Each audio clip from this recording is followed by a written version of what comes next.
Hi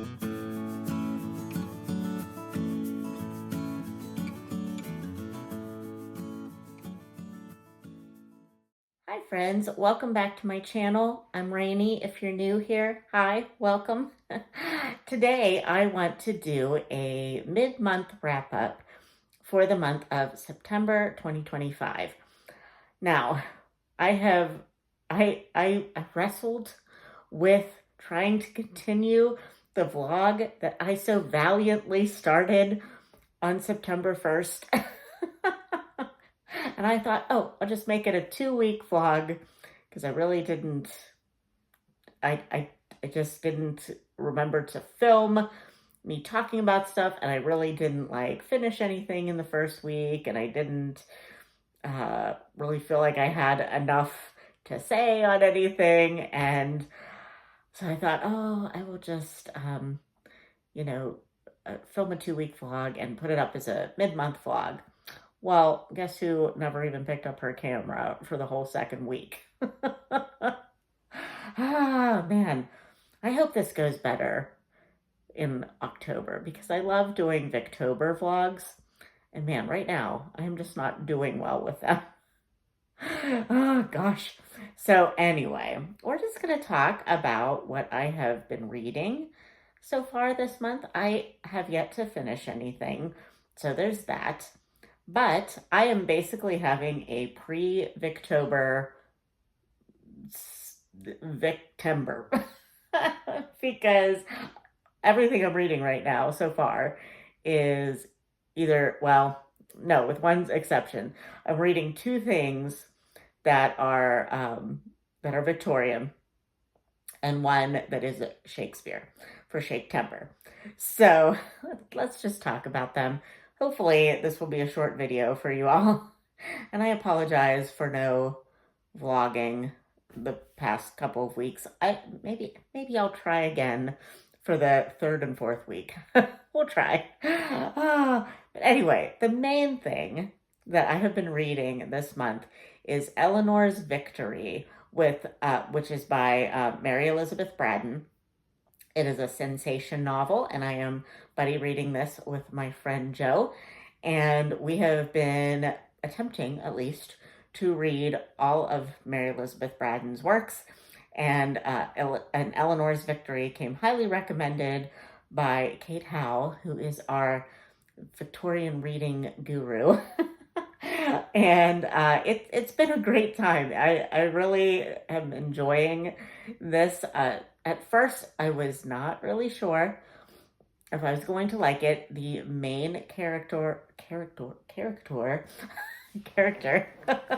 Eleanor, really annoyed me at first. I just did not enjoy her character, and I thought, oh my gosh, she is the main character. If I can't like her, this is going to be a really long book for me. I'm not going to say she gets better necessarily, but the plot has thickened to the point that I don't really care that she is kind of annoying to me. Eleanor's Victory is about a girl who, she's genteel, but she's always kind of been poor because her father was a gambler and a spendthrift, and he basically lost his fortune, multiple fortunes actually, and he was just always a dreamer, and he always kind of blamed everybody else for his downfall.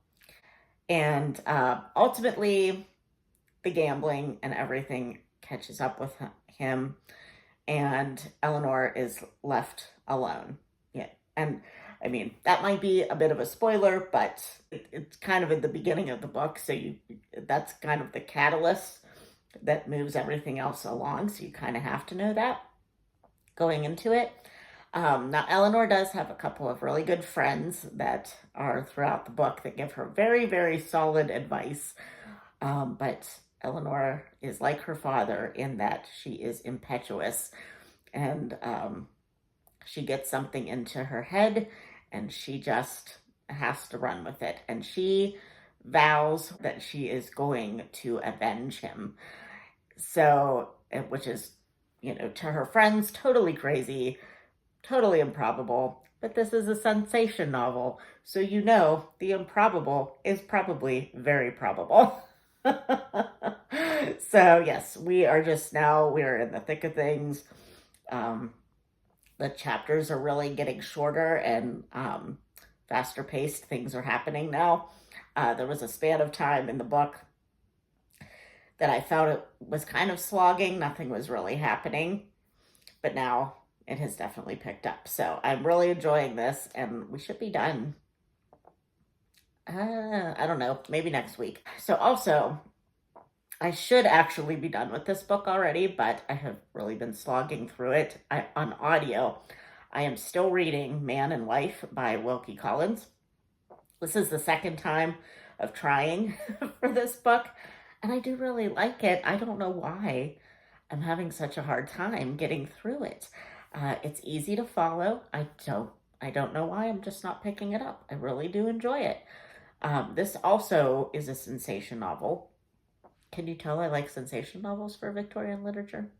Um, but in this one, we follow the children of some friends that we meet at the beginning of the novel that had like not great endings. And so we're now like years later, and the children are friends, and it's two girls, and they are two women now because they're adults, and they have love interests and secrets, and there's mean people trying to subvert their interests and all those things, and then there's a whole plot around Scottish marriage laws at the time, and then like mistaken identities, and just the laws of the time, and people are going to assume that people are married who are not really married, and that is going to throw a wrench in other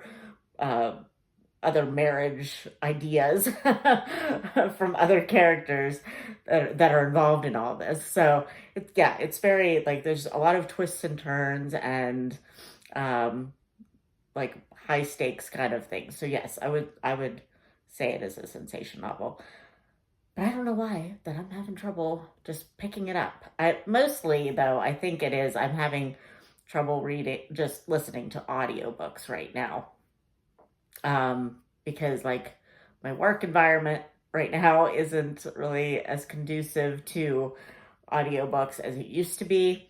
And I don't really have as much time at night. So between like wanting to watch YouTube and like BookTube and FlossTube and all the things I'm interested in, audiobooks just seem to take a backseat.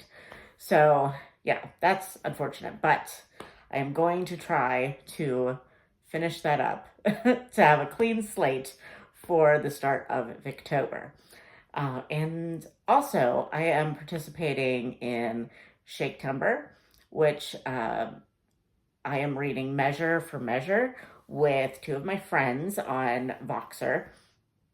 And we're really enjoying that, or at least I am enjoying that. I think the other girls are enjoying it, but like all of Shakespeare, it is a little bit hard to get into what's going on.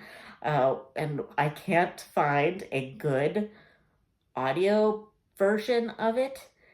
So I'm reading it along with a terrible LibriVox recording of Measure for Measure, but it's enough that I can kind of understand what's going on. As long as the people reading what they're reading, they understand, then it's easier for me to understand what's going on. So, yeah, I really like Measure for Measure. I've read it before. I had kind of forgotten that I had read it before until we got, to about the second act. Then I was like, oh yeah, I remember this better now. The characters are Angelo, who is kind of the villain. He is, I forget what his actual title is, but he's some kind of underling to the Duke, who the Duke puts in charge while he goes out and like does something. I don't really know what his motivations are, but the Duke leaves, puts Angelo in charge, and there are some very strict laws, and Angelo follows them to a T, and like strict to the point that another character, Claudio, has gotten his fiancee Juliet pregnant, which is a no-no, and it is punishable by death. So Angelo is all about putting Claudio to death. And we're just kind of like seeing if we can get him out of it, basically. And there's a whole lot of like little subplots and stuff like Shakespeare likes to do. So yeah, now that I kind of remember, there is the sister of Claudio, whose name is escaping me at the moment, Isabella, maybe. She is going into the nunnery, but she leaves the nunnery to go and try to convince Angelo not to put her brother to death, and things ensue from there. And that's the parts that I remember from this. So yeah, we should be getting done with this quickly too. In fact, I might be behind because I did not look at our schedule. So we did. Elizabeth made us a schedule earlier on, and I feel like I am behind, but it's okay. It's not. There's 5 acts. We read an act every few days. We'll be fine. And yeah, other than that, that is all I have been reading right now. I would like to kind of wrap some things up, like Man and Wife, and I should be wrapping up Measure for Measure soon. And because I am also trying to participate in the Back to Hogwarts readathon that the Candlewick Library and some other people, but the Candlewick Library is who I follow at the moment. And she has put this all together, and I would love to finish a few of my classes at Hogwarts, but I have not finished a dang thing yet in September. So I need to finish some things. I need to find some short audiobooks that I can, kind of whip out. But again, like I said, it's not been easy to read an audiobook recently. So I don't know. But other than that, I mean, September has been fine. I think every September is kind of like this for me when I look back on things like what I used to co-host Shaketember, but it started to get really overwhelming for me because I have a lot of things that happen in September, and like just other things that don't involve booktube, and it was just like really like giving me anxiety to have to like have these plays read and analyzed in the amount of time that I needed to do it.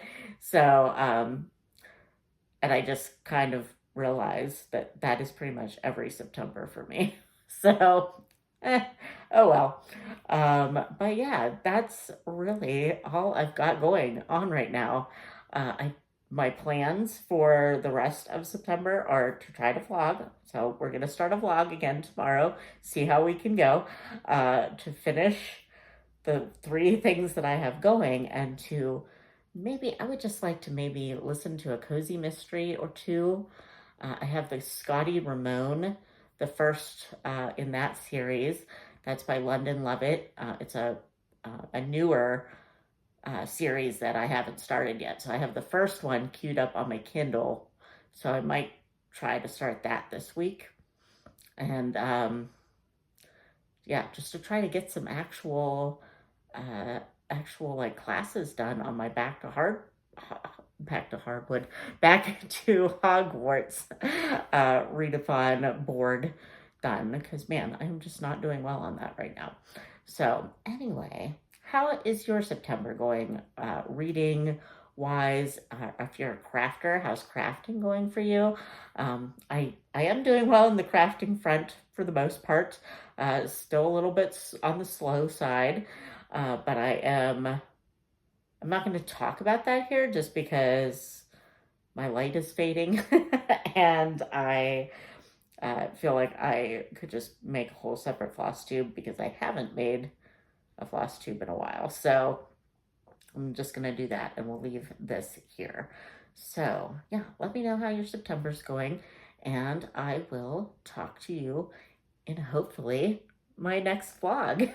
Okay, bye, friends.